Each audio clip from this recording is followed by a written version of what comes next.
اور ظاہری عبودت کا سہارا لے کر ظاہر کو تریاق اور باطل کو حق بنا کر پیش کیا جا رہا ہے، اور ہمارے سیدھے سادے باپ اپنی سادہ روٹی اور ایکان شریعت سے ناواقفیت کی بنا پر سازشی لوگوں کی ظاہری سرگرد اور موضوعی دانشوری سے متاثر ہو کر فتنوں کا شکار ہو رہے ہیں، اور یہ سب علماء سے دوری اور بدگمانی کی وجہ سے ہو رہا ہے۔ ایک ناقابل انکار حقیقت ہے کہ اسلام دشمن طاقتوں نے جس دور میں بھی مسلمانوں کو مذہبی، معاشی اور اقتصادی اعتبار سے برباد کرنے کی کوشش کی تو سب سے پہلے اس زمانے اور اس علاقے کے عوام کو علماء سے دور کرنے اور بدگمان کرنے کے لیے ہر طرح کے حربے آزمائے ہیں۔ جب وہ علماء اور باپ کے درمیان ربط ختم کرنے کے مقصد میں کامیاب ہو گئے، اس کے بعد مسلمانوں کو ہر محاذ پر تباہ کرنا، ان کے املاک پر قبضہ کرنا ان کے لیے آسان ہو گیا۔ 1857 کی جنگ کے بعد برطانوی حکومت نے ڈاکٹر ولیم رائے سے پوچھا کہ ہندوستان میں ہماری حکومت مدت دراز تک کیسے قائم رہ سکتی ہے، تو ڈاکٹر ولیم رائے نے برجستہ جواب دیا کہ ہندوستان میں سب سے بیدار قوم مسلمان ہیں، اور مسلمان کی جذبہ حریت، عزم و استقلال اور رہنمائی ان کے علماء سے ملتی ہے۔ وہ اپنے علماء کی ایک آواز پر لبیک کہتے ہوئے یکجا ہو جاتے ہیں اور اپنی جان و مال قربان کرنے کو تیار ہو جاتے ہیں۔ اگر اس ملک سے علماء کو ختم کر دیا جائے یا علماء اور عوام کے درمیان دوری پیدا کر دی جائے تو اس ملک میں ہماری حکومت باقی رہ سکتی ہے۔ ڈاکٹر ولیم رائے کے اس تجزیے کے بعد ہی پورے ملک بالخصوص دہلی میں 50,000 سے زائد علماء کرام کو تختہ دار پر چڑھا دیا گیا، اور ملک کی آزادی تک مسلسل علماء کرام ظلم و ستم کا نشانہ بنتے رہے۔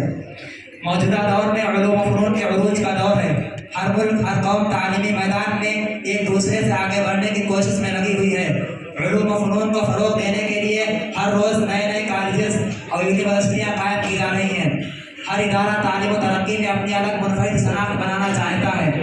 اور بہت ہی خوش آئند اور مبارک حقیقت ہے کہ مسلمان عصری تعلیم کے اصول میں کسی سے پیچھے نہیں، لیکن عصری تعلیم کے پردے میں چھپ کر مسلم دشمن طاقتیں پورے عالم اسلام میں ایک نیا کھیل کھیل رہی ہیں۔ انہوں نے پہلے تو پوری دنیا کے نصاب تعلیم کو اپنے کنٹرول میں لے لیا، اس کے بعد نصاب تعلیم کو اس طرح مرتب کیا کہ دینی اور عصری تعلیم کے درمیان ایک تفریق پیدا ہو گئی، اور عصری تعلیم کو مذہب اسلام کے خلاف سمجھا جانے لگا۔ پھر اس کے بعد یہ سوچا چھوڑا گیا کہ مذہب اسلام لوگوں کو عصری تعلیم حاصل کرنے سے منع کرتا ہے۔ اس کی وجہ سے ہماری نوجوان نسل کے اندر مذہب بیزاری کے جراثیم پیدا ہونے لگے، اور وہ آہستہ آہستہ غیر شعوری طور پر اپنے علماء اور دین سے دور ہونے لگے، اور یہی دشمنان اسلام کا مقصد تھا۔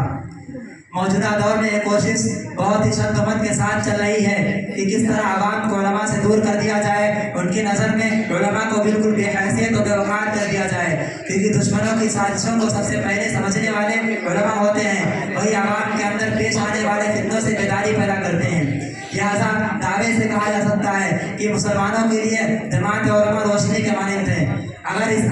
اس کے بغیر اس تاریخ دنیا کا سفر ممکن نہیں ہے۔ ذرا غور کیجئے کہ اللہ تعالیٰ نے جناب محمد رسول اللہ صلی اللہ علیہ وسلم کے بعد